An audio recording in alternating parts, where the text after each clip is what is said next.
Hello everyone, this is Preet and welcome back to my YouTube channel. Guys, हम लोग last video में कर चुके हैं चैप्टर नंबर 4 के एक्सरसाइजेस क्वेश्चन नंबर 10 तक। आज के इस वीडियो में हम लोग स्टार्ट करने जा रहे हैं क्वेश्चन नंबर 11। तो let's start question number 11। Question number 11, what change will you observe if you test soap with litmus paper red and blue? आप क्या ऑब्जर्व करेंगे, क्या चेंजेस ऑब्जर्व करेंगे जब आप साबुन को लिटमस पेपर के साथ में टेस्ट करवाएंगे। ठीक है, तो आपको टेस्ट करवाना है साबुन का लिटमस पेपर के साथ में और बताना है कि आप क्या ऑब्जर्व करते हैं, कौन सा चेंज ऑब्जर्व करते हैं। क्या लिटमस पेपर जो है वो ब्लू से रेड होता है या लिटमस पेपर रेड से ब्लू होता है। तो ये सब डिपेंड करता है कि नेचर कैसा है, बेसिक नेचर है या एसिड नेचर है। ठीक है, तो इसके लिए इसका आंसर देते समय मैंने यहाँ पर एक रिएक्शन लिखी है। रिएक्शन में मैंने लिखी है कि सॉप जो बनती है किस तरीके से बनती है। आपकी जो सॉप है वो बनती है कार्बोक्सिलिक एसिड। जब किसी बेस के साथ में रिएक्ट करती है तो जो है सॉल्ट्स बनते हैं। ठीक है, और साबुन क्या होती है, सॉल्ट्स के फैटी एसिड्स ही होते हैं। ठीक है, तो यहाँ पर देखिए C17H35COOH, यहाँ पर ये पीछे क्या है, कार्बोक्सिलिक ग्रुप है। ठीक है, ये जो कार्बोक्सिलिक ग्रुप है ये कैसा है एसिड, ये एक वीक एसिड होता है। कैसा होता है, वीक एसिड होता है, जिसकी रिएक्शन आप करवाते हैं सोडियम हाइड्रोक्साइड यानी कि किसी बेस के साथ में। तो ये जो सोडियम हाइड्रोक्साइड बेस होता है ये बहुत ही स्ट्रॉन्ग बेस होता है, यानी कि आप रिएक्शन करवा रहे हैं वीक एसिड की स्ट्रॉन्ग बेस के साथ में रिएक्शन करवा रहे हैं। तो जो आपका सोल्ट बन रहा है, कार्बोक्सिलिक सोल्ट बन रहा है सोडियम का C17H35COONA, उसका जो नेचर है वो मोस्टली नेचर होगा उसका बेसिक नेचर। ठीक है, वो नेचर होगा बेसिक।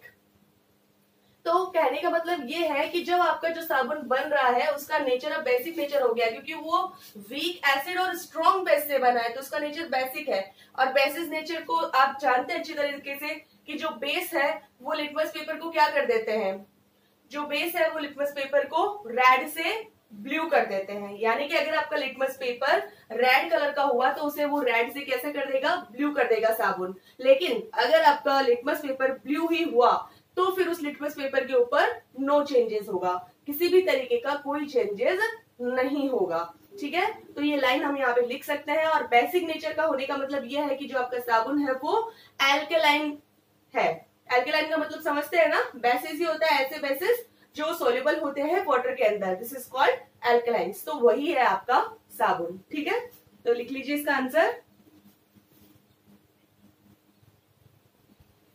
तो यहाँ पर आपको ये रिएक्शन लिखने के बाद में सिर्फ एक ही लाइन लिखनी है नीचे, soft solution is alkaline in nature. तो जो सॉफ्ट सॉल्यूशन है वो कैसा होता है नेचर में, एल्कलाइन होता है, हैंस इसलिए it turns red litmus blue, इसलिए ये रेड लिटमस को किसमें चेंज कर देता है, ब्लू में। It does not have any effect on blue litmus, इसका ब्लू लिटमस के ऊपर कोई इफेक्ट नहीं पड़ता है क्योंकि ब्लू लिटमस को रेड में चेंज करते हैं एसिड्स। ठीक है, तो इसका आप स्क्रीनशॉट ले लीजिए। फिर देखते हैं नेक्स्ट 12th क्वेश्चन।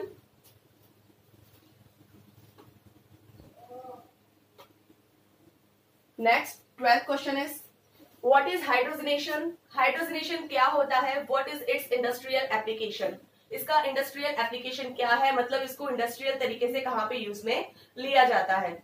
तो जैसे कि नाम से पता चल रहा है हाइड्रोजनेशन, हाइड्रोजनेशन का मतलब होता है, जैसे हमने पढ़ा था ऑक्सीडेशन, तो वहां पे क्या ऐड हो रही थी, ऑक्सीजन ऐड हो रही थी वहां पे। यहाँ पे हम क्या देख रहे हैं, हाइड्रोजनेशन। हाइड्रोजनेशन का मतलब है कि हाइड्रोजन का ऐड होना। बस फर्क इतना सा है कि इसमें हाइड्रोजन जो ऐड होती है वो होती है इन the presence of catalyst. Catalyst जैसे कि निकल, पैलेडियम। ठीक है, कैटालिस्ट वो होते हैं जो खुद रिएक्शन में पार्टिसिपेट नहीं करते, केवल जो रिएक्शन की रेट होती है उसको इंक्रीज कर देते हैं। तो adding the hydrogen in the presence of catalyst, for example निकल और पैलेडियम, और हाइड्रोजन ऐड होके unsaturated hydrocarbon is converted into saturated hydrocarbon. जो आपका अनसैचुरेटेड हाइड्रोकार्बन होता है वो किसमें बदल जाता है, सैचुरेटेड हाइड्रोकार्बन में। This is the called hydrogenation. ठीक है, तो हाइड्रोजनेशन का मतलब यही है कि हाइड्रोजन का ऐड होना और अनसैचुरेटेड हाइड्रोकार्बन से सैचुरेटेड हाइड्रोकार्बन में कन्वर्ट होना इन द प्रेजेंस ऑफ कैटालिस्ट। और इसका अगर इंडस्ट्रियल एप्लीकेशन देखें तो सबसे इसका इंडस्ट्रियल एप्लीकेशन बेस्ट है वो है वनस्पति ऑयल से किसके के अंदर कन्वर्ट हो जाना, सॉरी वनस्पति ऑयल नहीं, वेजिटेबल ऑयल से वनस्पति घी में कन्वर्ट हो जाना। ठीक है, वनस्पति घी मीन्स जिसको हम लोग डालडा के नाम से भी जानते हैं। ठीक है, तो वेजिटेबल ऑयल से वनस्पति घी के अंदर कन्वर्ट हो जाना, यह है इसका इंडस्ट्रियल एप्लीकेशन। तो लिख लेते हैं इसका आंसर। तो देखिए इसका answer, addition of hydrogen to unsaturated hydrocarbons in the presence of catalyst such as nickel और palladium to give saturated hydrocarbons is called hydrogenation. यानी कि हाइड्रोजन का ऐड होना और अनसैचुरेटेड हाइड्रोकार्बन का, यानी कि अनसैचुरेटेड हाइड्रोकार्बन के अंदर हाइड्रोजन ऐड होकर कैटालिस्ट के प्रेजेंस के अंदर सैचुरेटेड हाइड्रोकार्बन में बदल जाती है, उसे बोला जाता है हाइड्रोजनेशन। इसको हम एग्जांपल के तौर पे देखते हैं। C double bond C, C double bond C क्या है, एल्कीन, और एल्कीन और एल्काइन दोनों क्या है, अनसैचुरेटेड हाइड्रोकार्बन। तो ये एक अनसैचुरेटेड हाइड्रोकार्बन है क्योंकि ये एल्कीन है। जब इसके अंदर आप हाइड्रोजन ऐड कर रहे हैं plus H2 in the presence of निकल या फिर पैलेडियम, दोनों में से एक, तो वहां पे देखिए ये डबल बॉन्ड हटके और सिंगल कोवेलेंट बॉन्ड लग रहा है और वहां पर हाइड्रोजन क्या हो रही है, ऐड हो रही है। ठीक है, तो वहां पर ये जो H2 है यानी कि 2 एटम्स ऑफ हाइड्रोजन है, तो दोनों एटम्स जो हाइड्रोजन के वो ऐड हो रहे हैं, और जो डबल कोवेलेंट बॉन्ड है वो चेंज हो रहा है सिंगल कोवेलेंट बॉन्ड में। तो किसकी वजह से हो रहा है, हाइड्रोजन ऐड होकर और कैटालिस्ट की प्रेजेंस में। जो एल्कीन है वो चेंज हो रहा है एल्केन में, यानी कि अनसैचुरेटेड हाइड्रोकार्बन चेंज हो रहा है सैचुरेटेड हाइड्रोकार्बन में। Industrial application, hydrogenation process is used in industry to convert vegetable oils to vanaspati ghee. Hydrogenation की जो प्रोसेस है उसे इंडस्ट्री में यूज किया जाता है वेजिटेबल ऑयल्स को वनस्पति घी में कन्वर्ट करने के लिए। जो आपका वेजिटेबल ऑयल्स होता है वो होता है अनसैचुरेटेड हाइड्रोकार्बन। जो ये वनस्पति घी बन रहा है वो क्या है, सैचुरेटेड हाइड्रोकार्बन। सैचुरेटेड हाइड्रोकार्बन की एक लंबी क्या होती है, चेन होती है वनस्पति घी। तो वेजिटेबल ऑयल में जब हाइड्रोजन ऐड करेंगे in the presence of catalyst such as nickel और palladium is convert to vanaspati ghee. It is the industrial application of hydrogenation process. तो इसका आप स्क्रीनशॉट ले सकते हैं, ऐसे नोट डाउन कर सकते हैं। Question number 12। नेक्स्ट पेज पे हम लोग देखेंगे क्वेश्चन नंबर 13।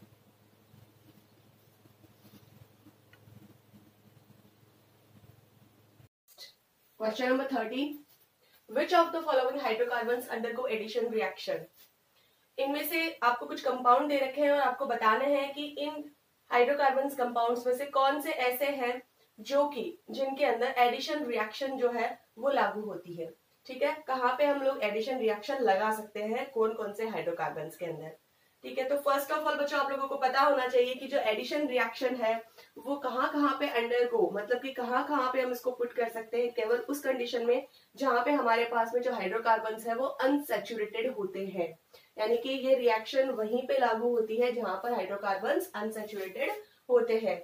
क्योंकि ये जो एडिशन रिएक्शन है इसके अंदर क्या होता है कि जो अनसैचुरेटेड हाइड्रोकार्बन्स होते हैं वो किसी इन द प्रेजेंस ऑफ कैटालिस्ट, किसी भी कैटालिस्ट की प्रेजेंस में, जैसे निकल पैलेडियम ऐसे जो भी कैटालिस्ट है उनकी प्रेजेंस के अंदर सैचुरेटेड हाइड्रोकार्बन में चेंज होते हैं। Unsaturated hydrocarbons are converted into saturated hydrocarbons in the presence of catalyst such as nickel और palladium.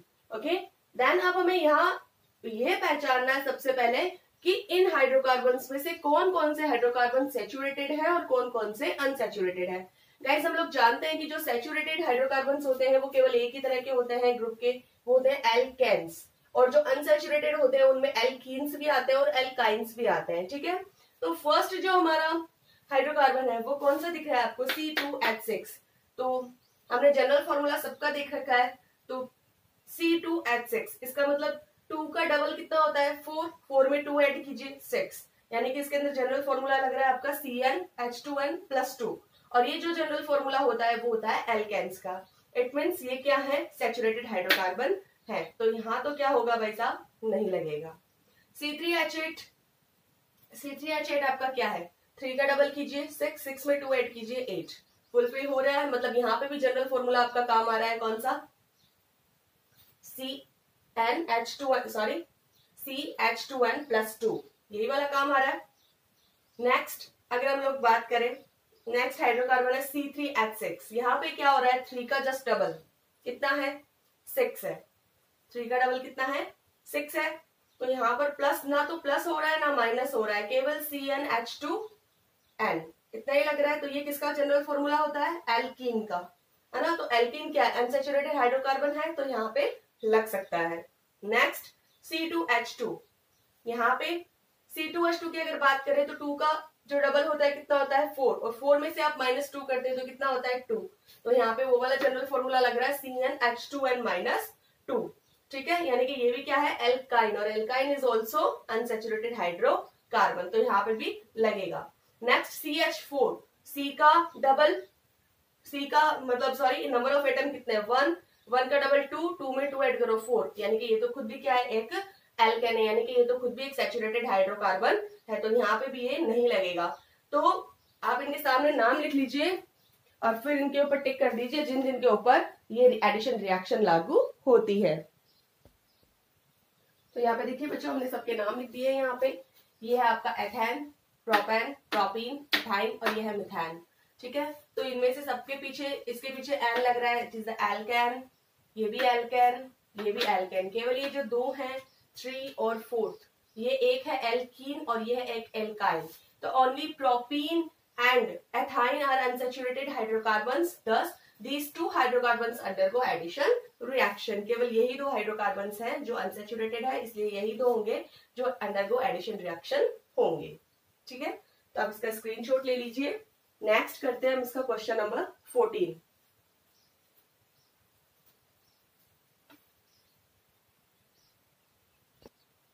Next 14th question is, give a test that can be used to differentiate between saturated and unsaturated hydrocarbons। आपको एक test देना है, give a test, एक test दीजिए और differentiate कीजिए saturated और अनसैचुरेटेड हाइड्रोकार्बन्स के बीच का जो डिफरेंस है उसको आपको देना है यहाँ पर, कि किस तरीके से आप बता सकते हैं कि कौन सा सैचुरेटेड हाइड्रोकार्बन है और कौन सा अनसैचुरेटेड हाइड्रोकार्बन है। तो यहाँ पर एक तरीके से आपको एक केमिकल डिफरेंस बताना है दोनों में, ठीक है। तो एक चीज देखिए यहाँ पे क्या होता है कि जो अनसैचुरेटेड हाइड्रोकार्बन्स होते हैं ना बच्चों, वो क्या होते हैं, जल्दी से ऑक्सीडाइज हो जाते हैं, बहुत ही इजीली ऑक्सीडाइज हो जाते हैं। हमने ऑक्सीडाइजिंग एजेंट के बारे में पढ़ा था, एक पोटेशियम परमैंगनेट KMnO4, ठीक है। तो पोटेशियम परमैंगनेट एक ऑक्सीडाइजिंग एजेंट है, तो वो क्या करता है कि अनसैचुरेटेड हाइड्रोकार्बन्स जो होते हैं इजीली ऑक्सीडाइज हो जाते हैं।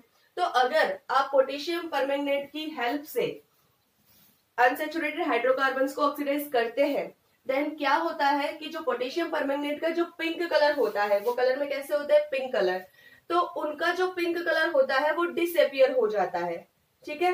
और इसके अदर हैंड आप अगर दूसरी तरफ देखें, सैचुरेटेड हाइड्रोकार्बन्स, जब आप सैचुरेटेड हाइड्रोकार्बन्स को पोटेशियम परमैंगनेट की हेल्प से अगर ऑक्सीडाइज करने की कोशिश करेंगे, तो जो पोटेशियम परमैंगनेट है उसका पिंक कलर डिसअपियर नहीं होगा। तो जहां पर पोटेशियम परमैंगनेट का पिंक कलर डिसअपियर हो जाता है, वहां पे ऑटोमेटिकली आपको पता चल जाता है कि वो क्या है, अनसैचुरेटेड हाइड्रोकार्बन्स है। और अगर डिसअपियर नहीं होता देन उस कंडीशन में वो क्या है, सैचुरेटेड हाइड्रोकार्बन्स है। तो इस तरीके का आप टेस्ट यहाँ पर दे सकते हैं, ठीक है। तो इसका आंसर हम लोग लिख लेते हैं। तो देखिए यहाँ पे unsaturated hydrocarbon are easily oxidized by alkaline potassium permanganate with disappearance of its pink color। तो जो अनसैचुरेटेड हाइड्रोकार्बन्स होते हैं वो इजीली ऑक्सीडाइज्ड हो जाते हैं, किसके थ्रू होते हैं, by the alkaline potassium permanganate KMnO4। और वो भी किस तरीके से होते हैं ऑक्सीडाइज्ड, अपना पिंक कलर गायब करके, with disappearance of its pink colour. When unsaturated hydrocarbons is treated with a few drop of KMnO4, जब अनसैचुरेटेड हाइड्रोकार्बन के साथ में किसके साथ में ट्रीट किया जाता है, कुछ बूंदे KMnO4 की, जब अनसैचुरेटेड हाइड्रोकार्बन को ट्रीट किया जाता है KMnO4 की कुछ ड्रॉप्स के साथ में, then pink colour of KMnO4 is disappear. तो KMnO4 यानी पोटेशियम परमैंगनेट का जो पिंक कलर होता है वो डिसअपियर हो जाता है। ऑन द अदर हैंड, और दूसरी साइड में देखें तो ट्रीटेड विथ सैचुरेटेड हाइड्रोकार्बन्स, जब इसको सैचुरेटेड हाइड्रोकार्बन्स के साथ में ट्रीट किया जाता है तो the pink colour of KMnO4 does not disappear. तो जो पोटेशियम परमैंगनेट का पिंक कलर है वो डिसअपियर नहीं होता, ठीक है। तो इसका आंसर है, आप इसको एक बार स्क्रीनशॉट ले लीजिए इसका।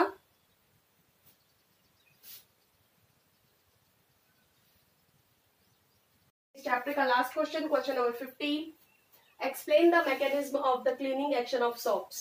यहाँ पर आपको क्लीनिंग एक्शन, जो साबुन का जो धोने का जो एक्शन है, उसकी मैकेनिज्म को आपको बताना है कि किस तरीके से कपड़े के डर्ट पर साबुन लगाते ही वो जो डर्ट है वहां से हट जाती है और आपका आपका जो कपड़ा है, जो क्लोथ्स है, वो किस तरीके से क्लीन हो जाते हैं। ठीक है, तो वो सारी आपको मैकेनिज्म बतानी है।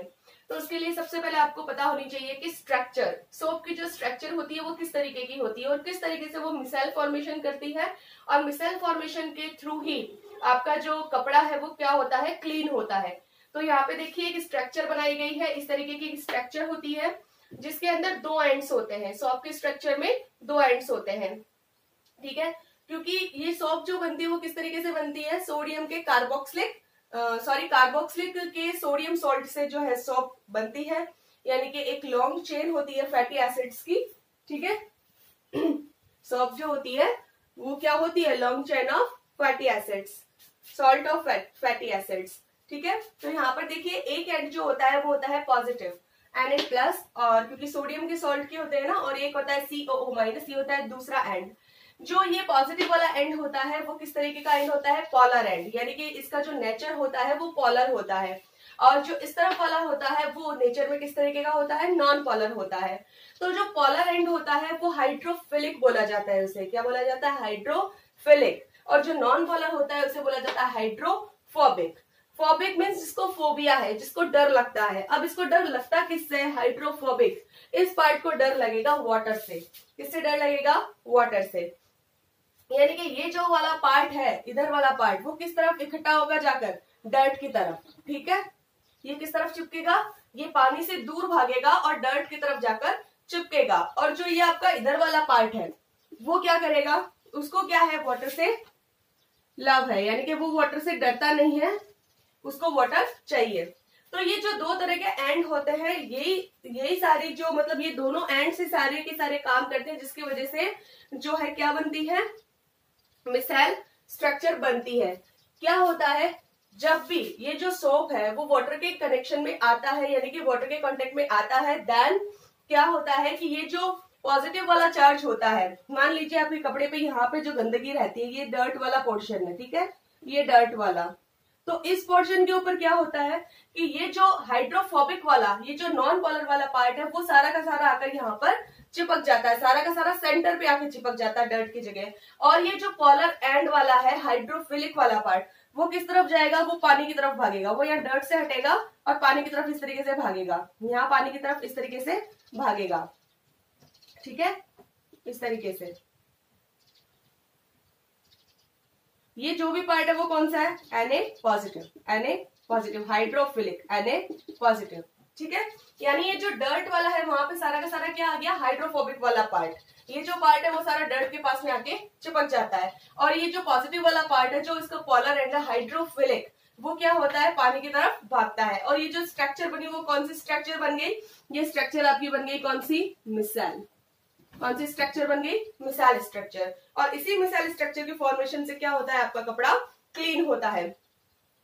अब मैकेनिज्म कैसी होती है, जैसे ही हमने वो पढ़ा था ना, एक क्वेश्चन पढ़ा था लास्ट वीडियो में कि कपड़े को जो है वो एजिटेट करना क्यों जरूरी है, उसको पीटना क्यों जरूरी है। क्योंकि जैसे ही आप कपड़े को पीटते तो यहाँ से क्या होता है, जो डर्ट के मॉलिक्यूल्स होते हैं वो बिखर जाते हैं, और वो क्या करते हैं, उन्हें भी किस तरफ भागना पड़ता है, पानी की तरफ भागना पड़ता है, डर्ट के मॉलिक्यूल्स को, यानी कि हाइड्रोफोबिक पार्ट को। तो यहाँ से क्या हो जाता है, कपड़ा क्लीन हो जाता है उनके हटते ही। तो इसलिए उन्हें क्या करना पड़ता है, पीटना पड़ता है। तो ये सारा जो भी हमने अभी यहाँ पर एक्सप्लेन किया है, उन्हें हमें क्या करना है, लैंग्वेटिक फॉर्म में लिखना है। तो लिख लेते हैं इसके आंसर को, इसका आंसर देख लेते हैं लैंग्वेज फॉर्म में। Soaps are molecules in which the 2 ends have different properties. Soaps molecule के 2 एंड्स होते हैं जिनकी प्रॉपर्टीज डिफरेंट होती है। वन एंड इज हाइड्रोफिलिक, पहला एंड होता है hydrophilic which is soluble in water, जो वाटर में सॉल्युबल होता है, and other hydrophobic which is present on the dirt. और दूसरा इसका एंड होता है हाइड्रोफोबिक, जो कि डर्ट के ऊपर प्रेजेंट होता है। When the clothes put in the soapy solution, जब भी आप कपड़ों को सोपी सॉल्यूशन में डालेंगे, सोपी सॉल्यूशन समझते हैं ना, मतलब साबुन के अंदर आप डालेंगे, यानी कि कपड़ों को गीला करना और फिर उसके ऊपर साबुन लगाना, उसको बोलते हैं सोपी सॉल्यूशन। और वो सोपी सॉल्यूशन में आ गया है। Then soap molecules arranged in the micelle structure, तो सॉफ्ट मॉलिक्यूल्स क्या हो जाते हैं, मिसाइल स्ट्रक्चर में आ जाते हैं। अब बच्चों मिसाइल स्ट्रक्चर यहाँ पे समझना, आई थिंक ये थोड़ा सा बड़ा आंसर हो जाएगा क्योंकि हमें यहाँ पर सिर्फ क्लीनिंग एक्शन पूछा है। तो मिसाइल स्ट्रक्चर हम कितनी ही बार पढ़ चुके हैं, ठीक है, फिर भी यहाँ पे मैंने स्ट्रक्चर बनाई है कि जब भी आपका जो कपड़ा सोपी सॉल्यूशन में आता है देन इस तरीके की एक मिसाइल स्ट्रक्चर बन जाती है कि जो डर्ट वाला पोर्शन है वहां पे माइनस चार्ज हो जाता है, COO माइनस, और ये जो वाटर के अंदर ये जो भाग रहे हैं ये कहाँ भाग रहे हैं, वाटर के अंदर, डर्ट के अंदर आ रहा है हाइड्रोफोबिक वाला पार्ट और जो वाटर के अंदर भाग रहा है वो है हाइड्रोफिलिक पार्ट, इस तरीके की बन जाती है। अब when the clothes are rubbed, अब क्या किया जाता है कपड़ों को क्लीन करने के लिए, ऐसा तो नहीं कि साबुन लगा के छोड़ दिया जाता है, ऐसा तो कोई कपड़ा नहीं धुलता, तो उसके लिए क्या करना पड़ेगा, या तो आप कपड़े को रब्ड करेंगे मतलब रगड़ेंगे, या फिर उसे आप पीटेंगे पत्थर पे, या फिर आप उस कपड़े धोने वाले डंडे से मारेंगे कपड़ों को। When the clothes are rubbed or bitten, the micelle removes, तो ये मिसेल क्या होने लगता है, रिमूव होने लगता है, और मिसेल रिमूव होने के साथ में क्या होता है, ये जो डर्ट वाला पोर्शन है यहाँ पे जो डर्ट की पार्टिकल्स है वो भी क्या होते हैं, यहाँ से हटने लगते हैं, ये यहाँ से हटके कहाँ जाएंगे, पानी के अंदर जाएंगे। And dirt particles are also removed from the cloth surface, और यहाँ पर जो मिसेल अब जब रिमूव होने लगेगा तो मिसेल के साथ साथ ये जो डर्ट वाला पोर्शन है ये भी क्या होने लगेगा, कपड़ों के सरफेस पे से रिमूव होने लगेगा and go into the water, और पानी के अंदर चला जाएगा। दस this is the action of cleaning the clothes, और यही एक्शन होता है क्लीनिंग द क्लोथ्स, यानी कपड़े धोने की मैकेनिज्म यही होती है। ओके गाइस, तो ये था आपका क्वेश्चन नंबर 15 जो था इस चैप्टर का लास्ट क्वेश्चन। आई थिंक बच्चों चैप्टर बहुत ही लंबा चला है ना, थोड़ा सा ये लेंथी है चैप्टर, लेकिन बहुत ही इंपॉर्टेंट चैप्टर है एग्जाम के पॉइंट ऑफ व्यू से। देन आज ये चैप्टर आपका यहाँ पर कंप्लीट हो रहा है, चैप्टर नंबर 4, ठीक है। आई होप आप लोगों को बहुत अच्छे से समझ में आया होगा। तो अगर आप लोगों को मेरा वीडियो अच्छा लगा हो तो इसे ज्यादा से ज्यादा लाइक करें, शेयर करें, सब्सक्राइब करें। Thank you.